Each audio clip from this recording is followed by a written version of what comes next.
Hello, welcome to Vital Health's class on brain fog, poor memory, and lack of concentration.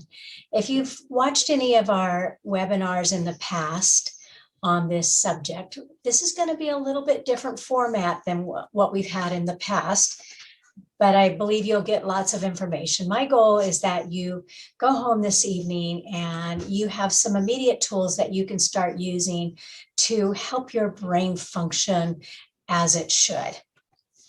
So when it comes to the brain and functioning, there's a lot of signs. Our body gives us, it tells us in many different ways what's going on.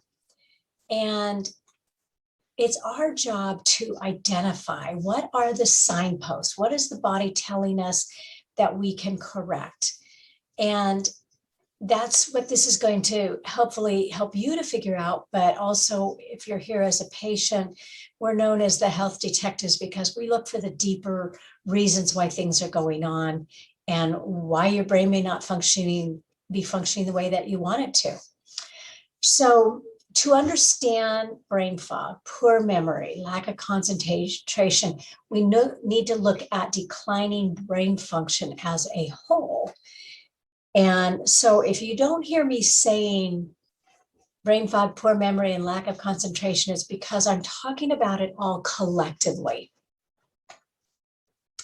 So first of all, let's talk about Alzheimer's and cognitive decline. They're increasing in this country. 1 in 3 seniors die now with Alzheimer's or other kind of dementia. And it's killing more people than breast cancer and prostate cancer combined. It's the 6th leading cause of death.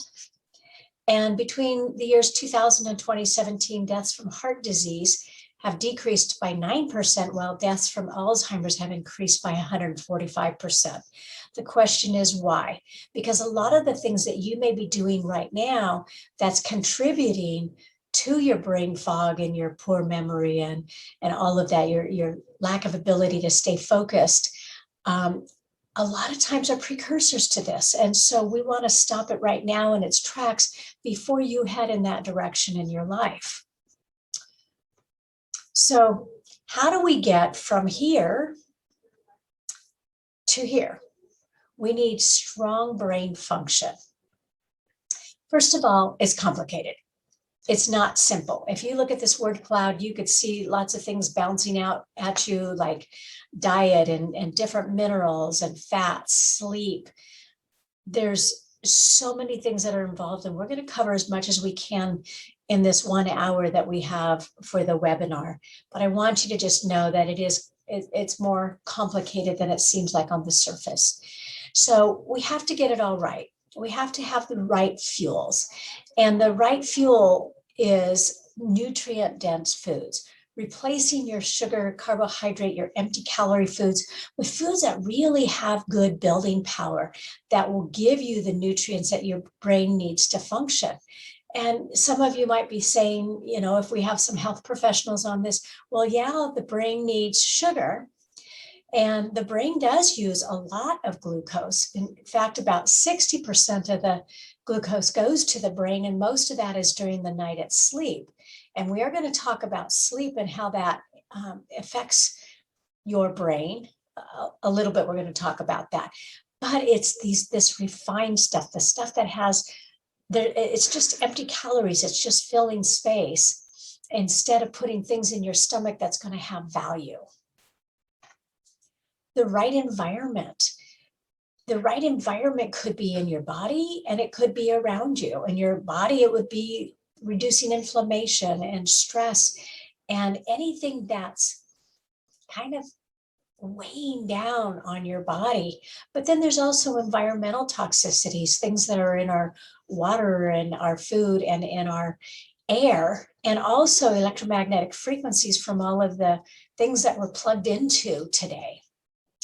But then we also have to look at the right stimulation. You've got all these neurons on your brain that's just firing off or supposed to be firing off.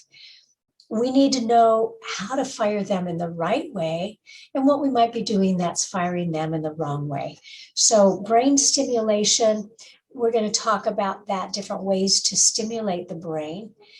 But we want to make sure that you're not stimulated by screen time as your only way of stimulating your brain. There's so many different ways to do that. And they have learned, if there's nothing we've learned over the last 30 years about brain decline, is that the more you stimulate your brain, the longer it stays functional and doesn't start declining. Like that picture in the beginning with the leaves blowing away as part of your brain feels like it's disappearing. So here's some more pictures of some neurons here. But the brain is constantly remodeling. And what that means is every day cells are dying in your brain, and every day your body is replacing them. So years ago, we used to think that the brain, once you had brain cells, that was it. And if you had brain damage, you were stuck with that for a lifetime. And that's because it takes 7 years for each brain cell to die and each brain cell to be replaced. So every day brain cells are dying and being replaced, but it takes about 7 years to go through 100% replacement of every brain cell in your body. So because it's so slow, different areas of the body, the bloodstream is every 90 days. Your tissues are every 28 days, like your skin completely replenishes itself every 28 days. Most of your organs are every 90 days. So when you get to bone and you get to brain, they're the slowest at 7 years. So at first we didn't think that it changed. This is important because this neurogenesis, this reestablishing of healthy cells, every single day, what you put in your mouth makes a difference.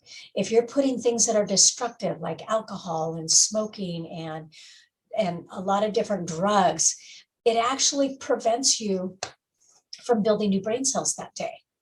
If you're putting in really good things, some good fats like butter and coconut oil is amazing in its effect on the brain, then you're going to be rebuilding. And that's what we want to focus on, is what do we need to do to build our brain? So neuroplasticity means that the damage can be repaired.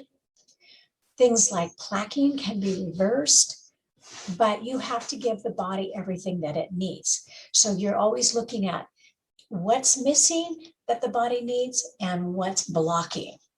So we have to provide the proper stimuli, and we have to give it the nutritional resources that it needs to rebuild itself.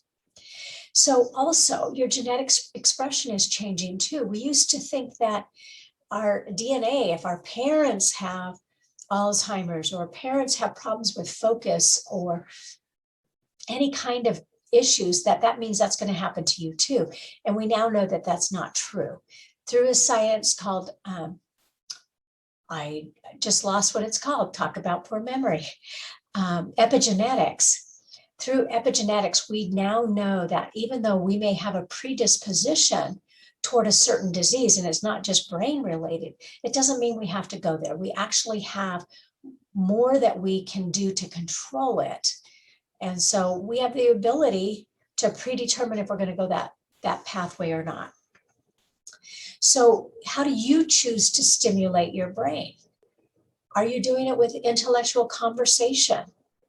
Are you playing games, Sudoku, or any number of games to stimulate your brain? Anything that makes you think is going to be stimulating. Some people say that reading is stimulating. Other people say that it's not. It's too monotonous and you don't have to think because they're filling in all the gaps of the story.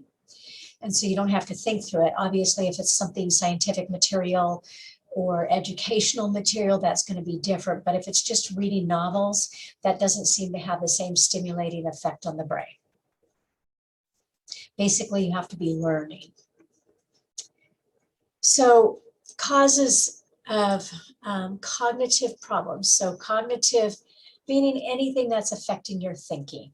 So how fast you can multitask, how much you can stay on task, how well you can remember details. All of those are cognitive issues, and stress is a really big deal. We're going to talk more in detail about stress and the different ways that it affects our body. But our excessive busyness is part of what's stressing us out. There is no time in history that we've ever been so busy, that we've had so much on our plate, that we just go, go, go, go, go. We have to have phones to keep track of all of it. You look even 100, 200 years ago, and you were home most of the time, and you were cooking at home, and maybe once a week you'd go into town to get something to eat. And men might have been out working, but women weren't. But even then, men had simple jobs. You go to work, you work hard, you come home, your wife's got dinner prepared. Things were simple. And a lot of us crave simple, but our lives are so busy. It's no wonder that our brain can't keep track of everything. Like I said, we have to have cell phones or some kind of a calendar just to keep everything straight these days. There's a lot of psychological causes of stress, and stress also increases diminished psychological response. So your response to stress goes down. And part of that has to do with the adrenal glands, which we will be talking about. And there it is right there. Adrenal fatigue. So your adrenals are little glands that sit on top of your kidneys. And it is the hormonal part of the kidney system. The adrenals make your DHEA, which gives you sustained energy throughout the day. They make your anti-inflammatory hormones. They regulate blood sugar. They regulate a lot of your hormones, especially your sex hormones and some of your happy hormones. And the adrenals have a lot to do with how sharp you are, how much you can just click in like you need to.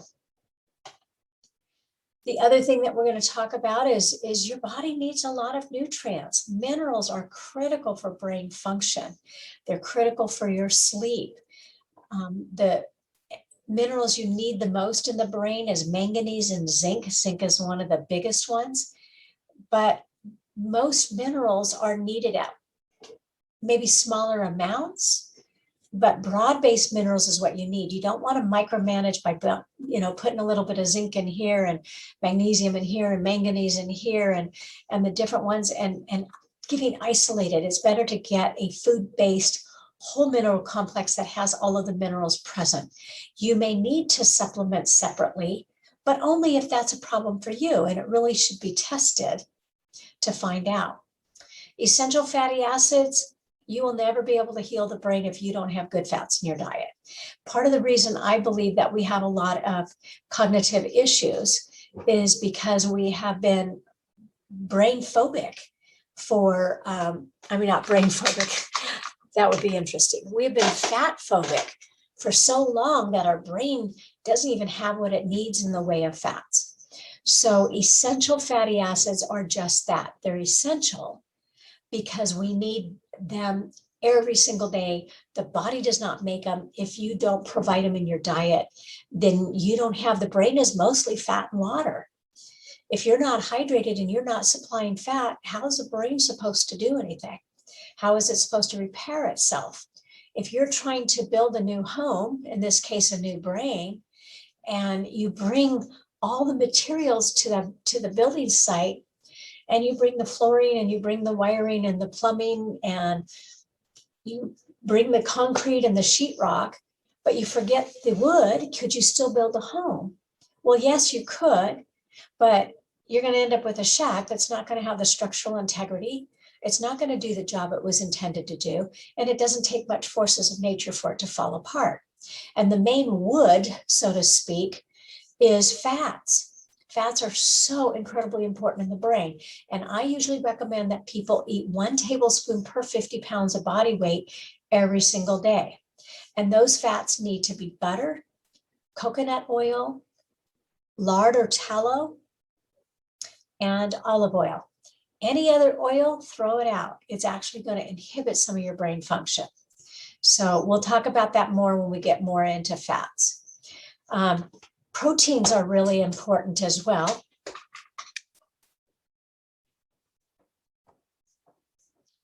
We need protein to amino acids, several amino acids are really important for brain function as well. And if you don't have enough proteins in your diet, if you're missing some of the amino acids, again, you're going to be really compromised in your brain activity. Okay. My computer is just kind of skipping ahead and doing whatever it wants to do. We also need a lot of B vitamins. And B vitamins are very important also for proper brain function.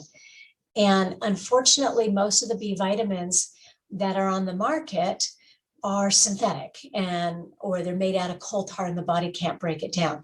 It has to be a food source of B vitamins to do any good at all for the brain. The other thing that we need to be looking at is allergies. Any kind of allergy that you have actually will interfere a little bit with your brain function. So handling the allergies, using acupuncture, using nutritional supplementation to get rid of the allergies, not just control them. And speaking of allergies, your allergy meds are one of the #1 leading cause of Alzheimer's today. If you're taking especially the benzodiazepines, those are just so bad for your brain, and they are one of the leading causes of dementia and Alzheimer's. So you need to have your allergies handled a different way than over-the-counter kinds of medications for that.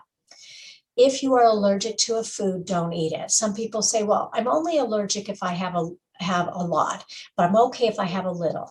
Well, you shouldn't even have a little, because then you still have inflammation. It may not be a lot of inflammation, but it's still inflammation. And some inflammation in the body seems to beget other inflammation, which includes the brain. So stay away from anything you're sensitive to. And that's especially true of any kind of chemical sensitivities. So try to stay away from chemicals, especially things like perfumes and room deodorizers. When you're in the grocery store and you've got to go to the soap aisle, get in and out of there quickly. If you're in where there's insecticides and different chemicals, get in and out of there as quick as you can. Try to keep that exposure as minimal as possible. The other thing that we want to look at is a sugar overload. And I'm going to talk about that. I'm going to wait for the sugar overload and the artificial sweeteners to a little bit further on down in here. But needless to say, these things are really hampering your health in general. Your brain is no exception. Drug and alcohol use, like I said a little bit earlier, that is one of the things that can really affect the health of your brain so much more dramatically than most people give it credit for. Okay, some more causes of cognitive issues.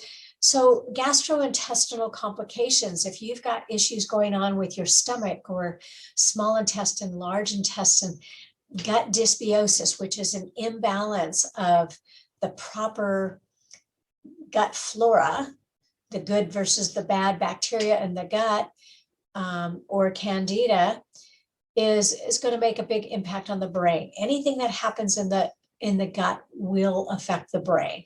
And we know a lot that there's, a gut-brain connection. That's something that was figured out about 20 years ago, and there's been a lot of focus on that.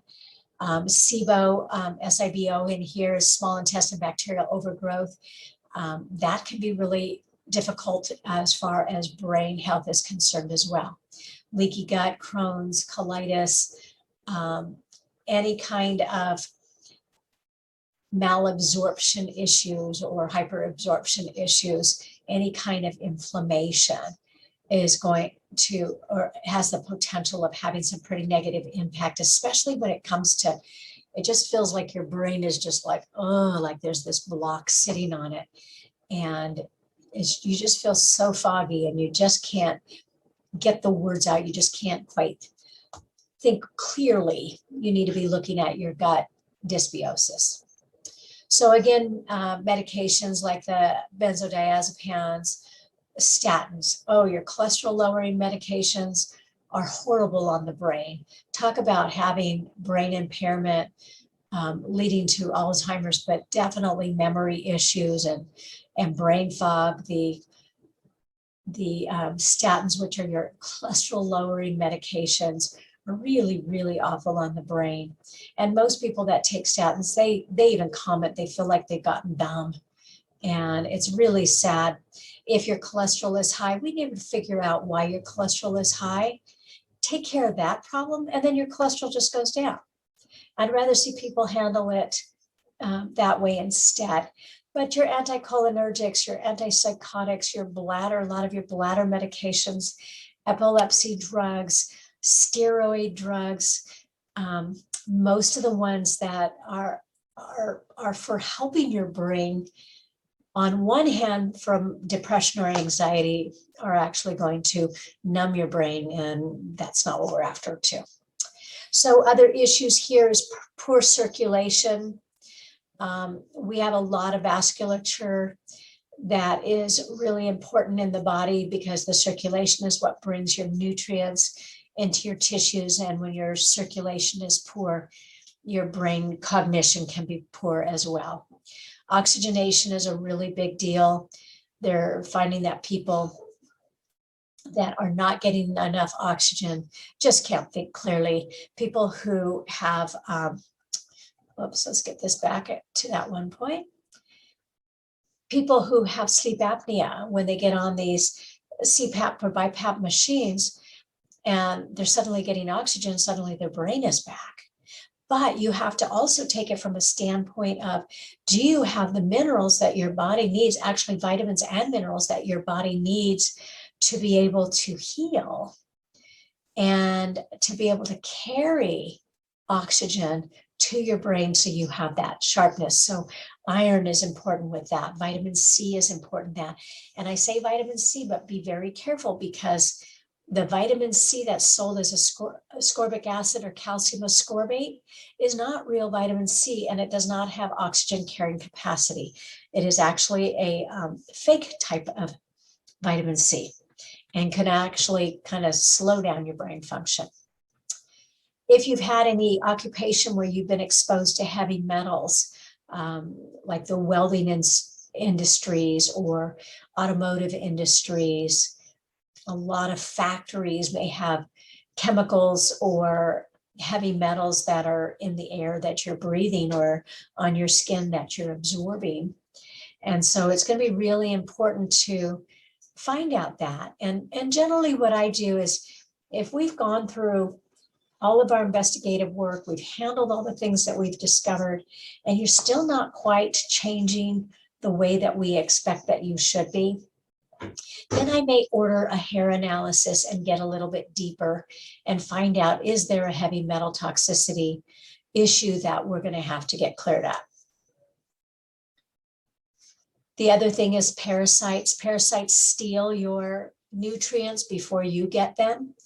Most people in the United States, they say at least 86% of the United States residents have some kind of a parasite. If you have any animals, if you have dogs, if you have cats, if you have farm animals, the chances are pretty close to 100% you've got parasites. And they're going to steal your nutrients, which are going to inhibit some of your brain function. And there's different parasitic cleanses you can do, but there's also lab tests that you can do that will also help you to figure out if you do have parasites, or if I suspect you do.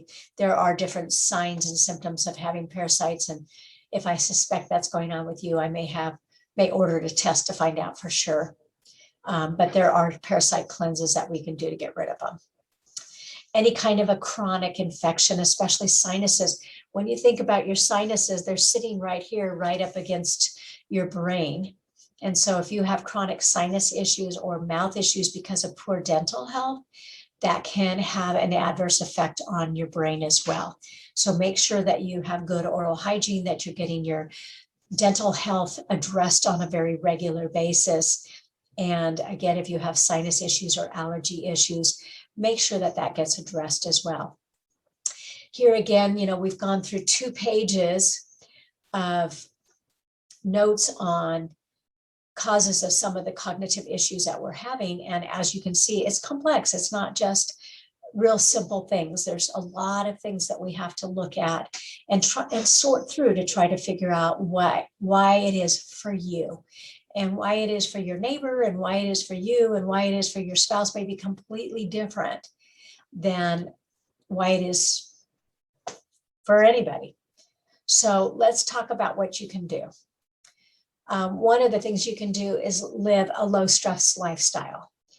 And if your life is just going to be busy, you've got kids, you're running them around like crazy, maybe you've got a couple of different jobs and your life is just busy and there's not much you can do, then you can learn and practice some stress management techniques.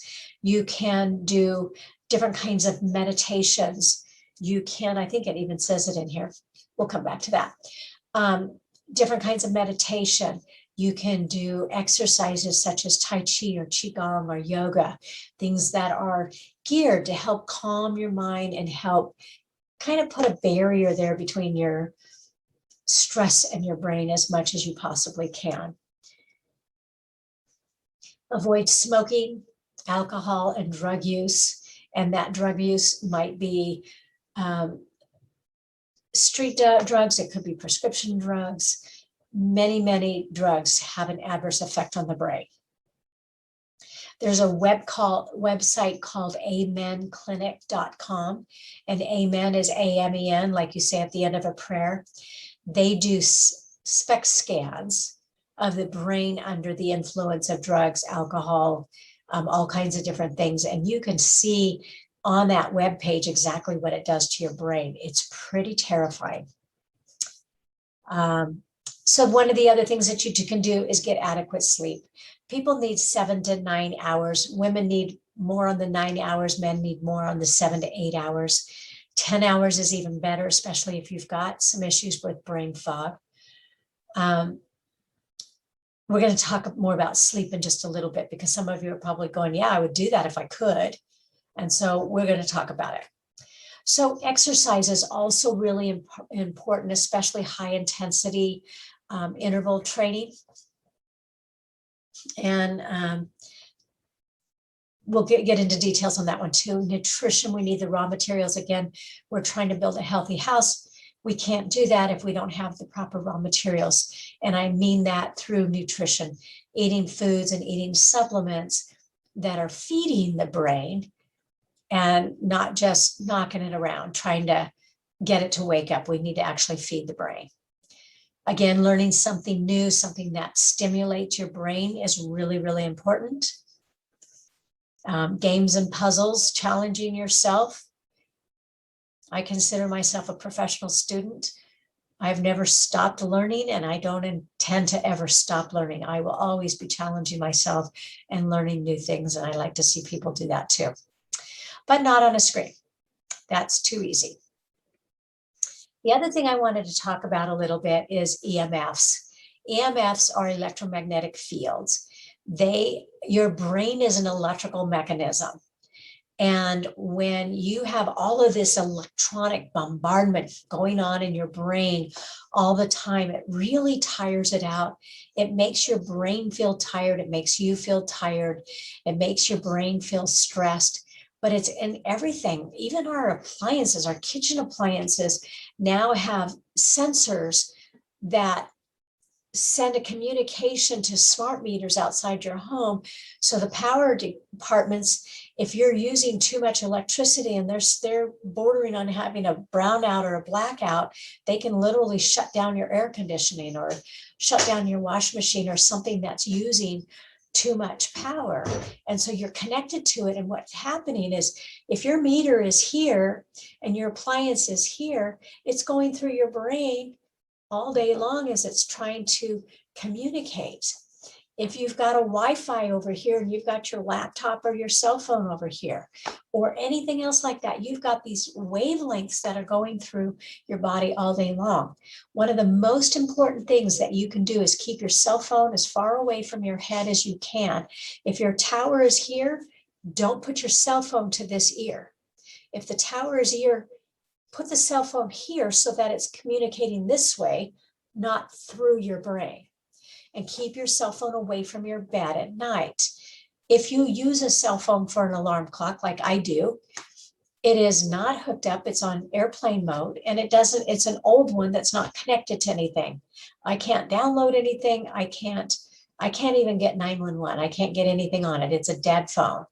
But my clock still works, which I guess means somewhere it's connecting somewhere. But keep it as far away as you possibly can. Try to keep your alarm clock that's hooked into your wall, that's plugged into your wall, as far away from your head as you possibly can as well. Keep that radiation from going all the way through. Okay, so in a stress curve or a stress performance curve, if you look at the grid on the left, that's your quality of performance. If you're too bored, you're not going to perform well. If you're burned out, you're not going to perform well. So there is an optimal level.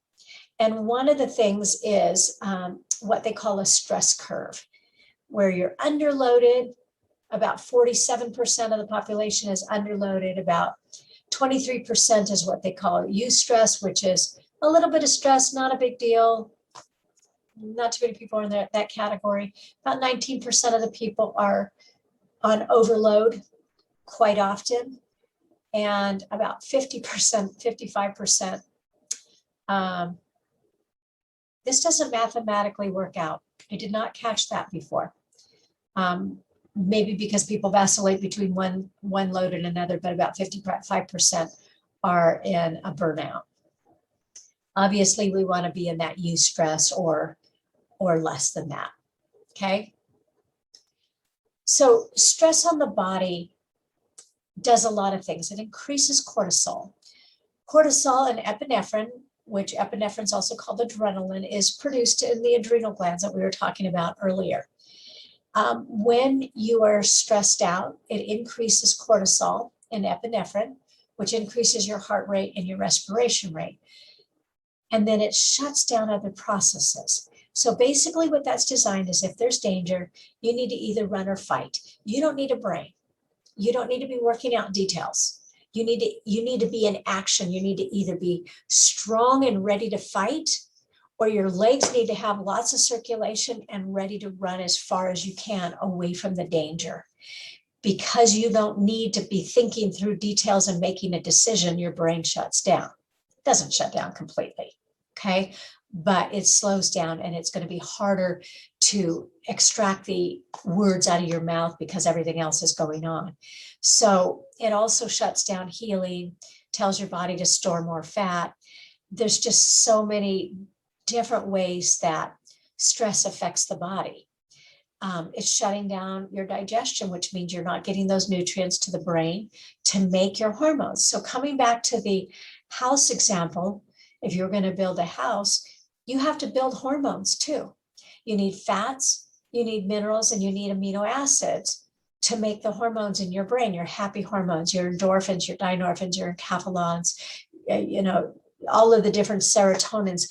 You need so many different things in your brain, but you have to have the nutrients to do that. If you don't have good digestion, not only do you have a lot of neurotoxicity, which I forgot to mention when we talked about that digestion, but you can't break down the nutrients that you need for your brain. So in order to get a brain that functions well, you've got to handle digestion.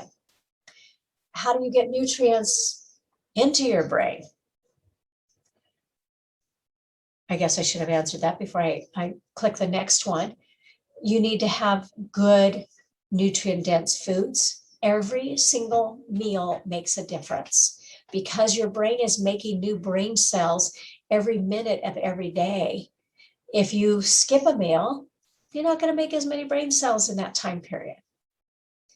So, or maybe not that time period, but in the time period that follows that, the brain, by the time it's converted into a usable nutrient to make our brain cells. Getting it by supplements. Supplements are supposed to be made from food. Basically, they're food concentrates, or they're supposed to be. Most supplements are chemicals, and they don't build the brain. They may stimulate your brain. Your brain may feel better, but it's because it has a drug approach, not because you're building healthier, stronger, more nutrient-dense brain cells. So chronic stress taxes the adrenal glands, which then spike your cortisol and take away your energy and your body is more inflamed and you don't sleep as well. Stress really makes a big impact on how you're feeling. And let's face it, most people are tired whose brain is not working well. I don't think I've ever encountered anybody who's got great, they say they have a lot of energy and they don't complain about brain fog. When they have brain fog, when they have poor memory, when they just don't feel like they can recall things, there's usually fatigue associated with it, and the adrenal glands is one of the most important glands for that. Also, stress suppresses the immune system, just like it suppresses digestion, your reproductive system, everything else, because you don't need those things to run or fight. And stress is interpreted as a fight or flight response. It also increases blood sugar, and blood sugar thickens the blood. You don't get as much oxygen into the microcirculation into the brain. And we'll get to that in just a little bit. I've told you we're going to talk about blood sugar, and we're just not there yet. So that last thing is there's an increased perception of pain when you are under stress. And some of that is because the adrenals are not able to produce as much anti-inflammatory hormones or your pain hormones that you need. So you do have an increased perception of pain. So stress management is a big deal. We talked about meditation and yoga or deep breathing, meditative types of things. Even if you sit down and sit up straight, get in your chair, sit up nice and straight and just take 10 breaths. You can do that sitting at your desk.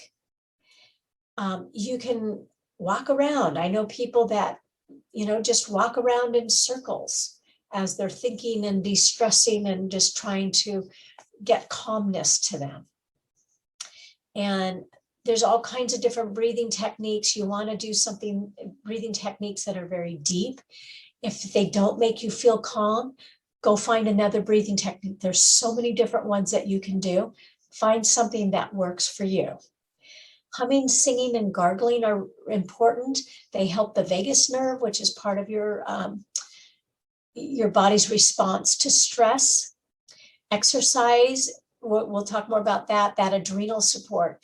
So supporting the adrenals with like a desiccated adrenal, we have so many different adrenal products that we could be using to help, and we'll be going through that in just a little bit.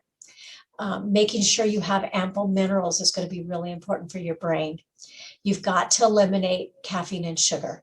As long as they're in your diet, you're always going to be struggling. And people say, well, I need the coffee so I'm sharper. Well, it's interesting because a study was done on caffeine on pilots.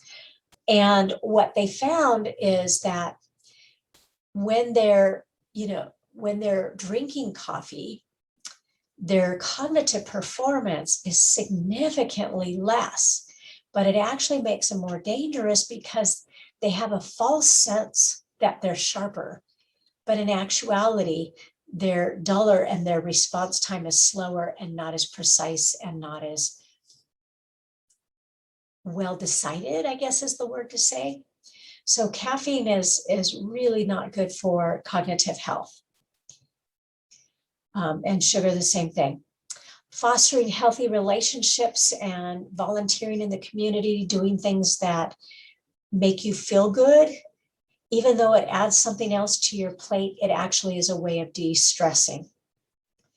And laugh a little or a lot, and especially if you can laugh at yourself. I have known several people in their 90s that was sharp as a tack. Their brains were on fire. They were sharp. They didn't complain of brain fog. There was no sign of dementia. And one day I decided, I had 4 of them at the same time that were in their 90s. And one day I decided to interview them. And I asked them, what do you attribute your sharpness and your physical activity and your physical agility and just your longevity to? And the 2 common denominators between all 4 of them was they laughed a lot. They took life lightly. They laughed at as many things as they could and didn't let things get them down. And the other thing is they did not take medications. So those were the two things that they had in common when they had sharp brains in their 90s. So let's talk about sleep. So how important is it? So sleep's essential for the brain to consolidate memories and process information, as well as repairing itself, killing off the old dead brain cells that don't function well and making new ones, but also to clear out toxins and byproducts that make your brain feel more sluggish. Lack of sleep is associated with impaired working memory, decision-making capacity, reaction timing, and the ability to pay attention, as well as a lot of other things. A study conducted in 2013 showed that 43% of individuals suffering from dementia had a form of sleep apnea. So we were talking about oxygen and how important the oxygen is, compared to 4% of similarly aged individuals without dementia. So if you do have sleep apnea, it would be important for you to get it corrected. And if you can't get it corrected, to get on a CPAP and get some kind of oxygen moving to your brain. An additional study at Washington University in St. Louis showed that the amyloid plaques that are associated with Alzheimer's develop more quickly in the brains of sleep-deprived animals, which is likely to be us as well. So, how important is sleep? If you are having problems with sleep, we can help. And we're going to help a little bit tonight. So first of all, how much do you need? 7 to 9 hours of quality. If you can see this sleep cycle, I can't hardly read it, so I hope you can, but the first stage is you're drowsy, and that's about 5 to 10 minutes. On average, you should be falling asleep within 7 minutes. Stage 2 is a light sleep, maybe 20 minutes or so. Stage 3 is a moderate sleep, 30 to 40 minutes, sometimes as much as an hour. Stage 4, that was 3. Stage 4 is a deeper sleep, which is only about 30 minutes. And then rapid eye movement is when you're in your deepest sleep. And hopefully you're getting into those deeper sleeps as much as possible. How you know if you're sleeping well? You should wake up feeling good. If you're going through all of these cycles like you should be, then you feel energized when you wake up and you're able to sustain throughout the day. You should be tired at the end of the evening if you're working hard, but not overly tired, like 2 or 3 in the afternoon, you're ready to be done with your day. So try to prioritize your sleep as much as you possibly can. So dysfunctional sleep patterns, difficulty falling asleep because of mind racing, or you're not tired, you just can't fall asleep, is generally a mineral deficiency. Taking broad-based plant minerals can really help this difficulty with sleep. If you're waking at night, there could be lots of different reasons. It could be just that you're a light sleeper and you have been all your life, and little noises and things wake you up. That may be just constitutional. It could also be because you don't have enough amino acids in your brain. Blood sugar is one of the biggest reasons. If you wake for no reason that you can identify, it's usually a blood sugar. And what happens is your blood sugar crashes at night. The brain sends a message to the liver to convert glycogen to glucose to get it up to your brain so that it can perform its various functions at night. How long it takes the liver to do the conversion and how long it takes, it stimulates adrenaline when that happens. So how long it takes for the liver to convert glycogen to get it up to the brain and how long it takes the adrenals to settle down the adrenaline is what determines how long it takes you to get back to sleep. So there's lots of different things that you can do to help that. Dreams, if you're having bad dreams, there are mineral deficiencies that are associated with those, and also a couple of vitamin deficiencies. If you're having to get up to go to the bathroom, unless you're 80 years old and older, you've got some weakness that's going on, we need to take care of it. It could be bladder weakness, it could be prostate issues, it could be even estrogen issues, and we need to address those. Hunger in the middle of the night is typically because of not enough protein for your dinner meal or too much carbs that spiked your blood sugar, and then it crashed and you got hungry instead of just woken up because the brain didn't have it. Pain, of course, can keep you up at night, and the best thing you can do for pain is acupuncture. Acupuncture is wonderful for pain, for getting rid of pain. And then if you wake at a specific time, every organ in the body has a time of day and night that it's at its highest and lowest function. If you keep waking up at the same time, there is a corresponding emotion. There's charts you can find that shows what those corresponding organs are. But what we do is, let's say you're getting up at 3 o'clock all the time. Well, 3 o'clock, give or take 1 hour, has to do with liver function. So if you're finding you're waking up at 3 all the time, or 3:30 or 4, then we're going to start addressing what might be going on with your liver. So we pay attention to the times that you wake up. What interferes with quality of sleep? Stress, sleep medications. You may feel like you're sleeping, but you don't get quality sleep. There's difference between sleep and quality of sleep. Blood sugar dysregulation, we just talked about that. If your blood sugar is not balanced, if you're eating too much carbs at night and not enough protein, you're going to have some blood sugar dysregulation. Alcohol, it's a sugar.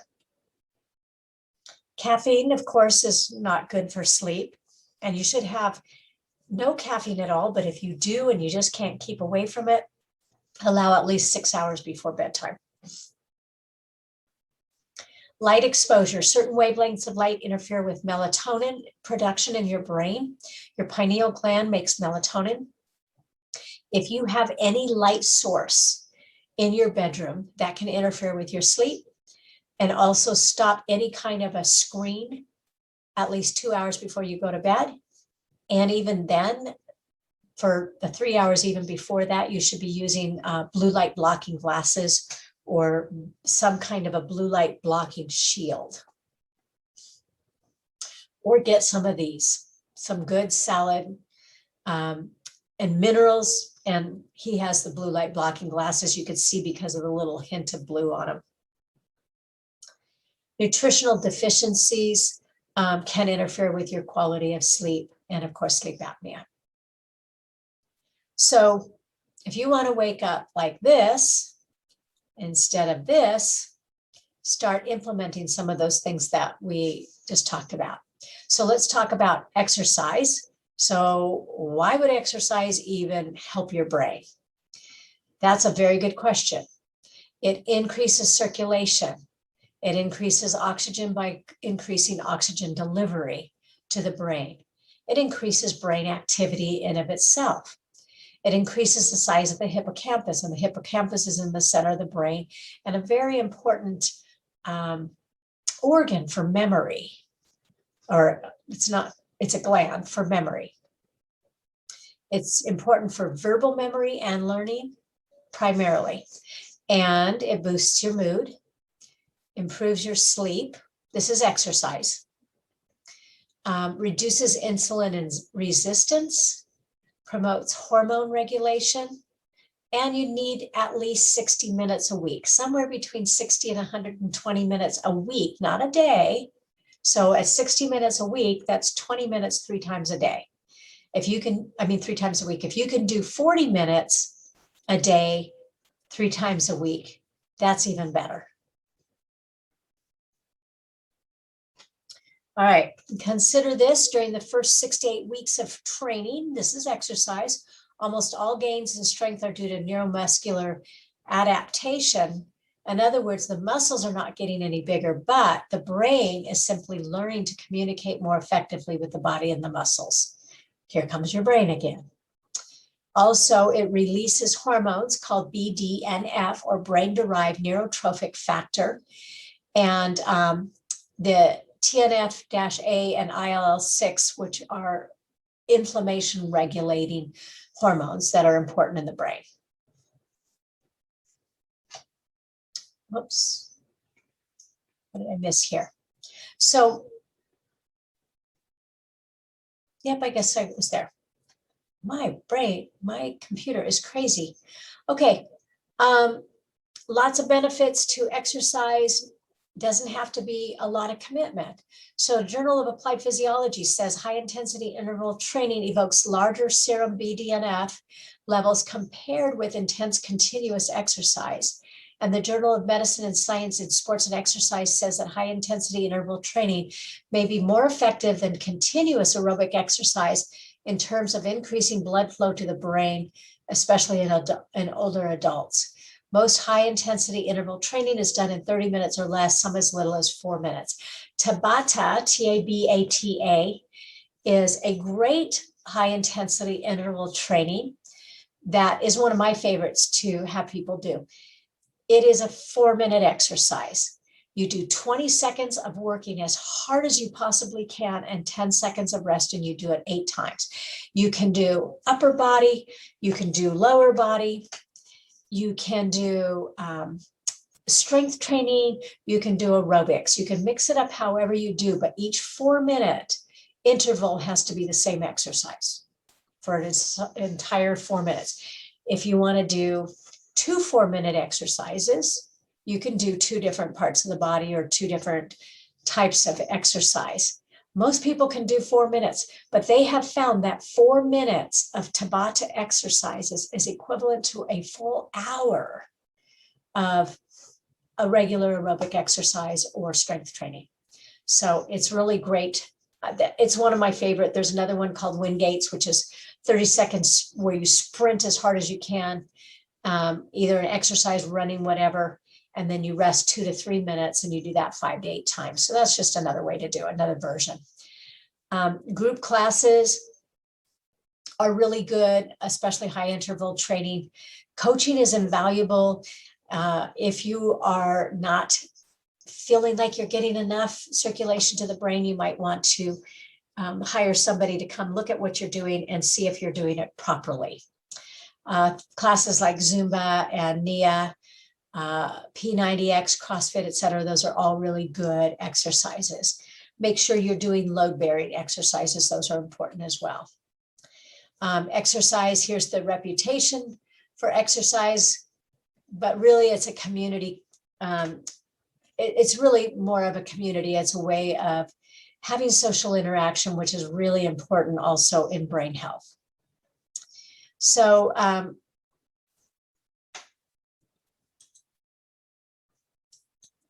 just checking the time here. So surely food plays a role, right? Absolutely. Gut health has everything to do with brain health. Gut inflammation, brain inflammation. You've got to eliminate sugar because of that inflammatory process. You have to be able to get the glucose to the brain in the proper amounts. With insulin resistance, you can't get sugar into the cells, which is important for the mitochondria in the cells, which is important for producing your energy, your ATP energy. Sugar also strips your minerals and your B vitamins. It increases the risk of cancer. It increases the risk of heart disease and, of course, diabetes. Study from UC San Francisco found that drinking drinking sugary drinks like sodas can aid your body on the cellular level as fast as smoking cigarettes. That's pretty scary. It lowers the effectiveness of your white blood cells and your immune system for hours after consumption, almost completely shutting it down. The immune system is important for brain function, and it takes 3 to 4 days to get it back on track. The sugar increases the risk of fatty liver disease. Your brain responds to sugar the same way as it does to cocaine. It's very highly addictive. Where does the sugar hide? You got to read labels. Look for anything that ends with OSE. Syrups and juices. Most labels now have multiple kinds of sugar in its ingredients, and you don't realize that it's really high in the ingredients list when you put all the sugars together. Beware of alternative sweeteners such as aspartame, sucralose, sulfame, potassium, also called ACE-K, and saccharin, but also xylitol, erythritol, lohengao, and monk fruit, if those particular sugars are not processed properly. That includes stevia as well. High fructose corn syrup is not just in Well, high fructose corn syrup is in a category of its own, but fructose, high levels of fructose is also bad. And that's if you're eating too many sugars, or especially your dried fruits. Make sure you have ample of the good stuff. Every organ and gland needs to be working properly, and there's different ways of building each one depending on what's going on. You need zinc for mental clarity. You need calcium, potassium, magnesium for heart and muscle health, which is important for brain health as well. You need your B vitamins. You also need vitamin D. And right now, you know, anytime there's any kind of an immune challenge going around, different flu bugs or whatever, you have to make sure you've got lots of vitamin D. Essential fatty acids, you need that for making DHEA, you need it for your reproductive hormones, you need it for stress hormones, you need it for the happy hormones in your brain, you need it for your anti-inflammatory and pain hormones. So you've got to have lots of good essential fatty acids. Make sure you're eating lots of vegetables, especially cruciferous, which is your broccoli, cauliflower, kale, your root vegetables like beets and carrots, turnips, rutabagas, parsnips, those are all important, and your leafy greens like spinach, Swiss chard, kale, all of those greens. And the essential fatty acids we talked about earlier, butter, lard, tallow, but also olive oil, coconut oil, and avocados. Not avocado oil, but avocados. Avoid damaged fats and industrial seed oils like corn oil and corn oil and safflower oil is the other one I was trying to think of. Make sure that you're getting good protein, especially from meat, especially from organ meats and bone broth. Those are amazing for the brain and for getting lots of nutrients. Supplementation. Investigation allows us to be very specific to you. Here's a lot of the different products that we use that is different for different people. What you're coming in for that's causing you to have poor memory or lack of focus or concentration or brain fog is going to be different from the next person. So we do investigative work to find out what you need and why you're having a problem, because it's different with you than it would be for other people. The other thing is using acupuncture. Acupuncture helps you to sleep better. It increases your energy. It reduces your stress. It improves the microcirculation to your brain. It's important for digestive issues, for your immune system and strengthening that. It balances your endocrine system, which is the system of all the hormones in your body, but especially your adrenals with that stress response. And it helps with blood sugar regulation. So we are the health detectives. We want to find out why you are having a hard time with your memory and your focus, and do what we can do to help you to feel better, help you to think better, and help you to prevent having some of the destructive brain disorders such as Alzheimer's and dementia later in life. But right now is what you care about. And our goal is to help you to feel better. And I'm happy that you joined us tonight. I hope you have found enough information that you can go home and start working on your brain and feeling better. And if you need our help, we are here for you. We'd be happy to help you. Have a great night.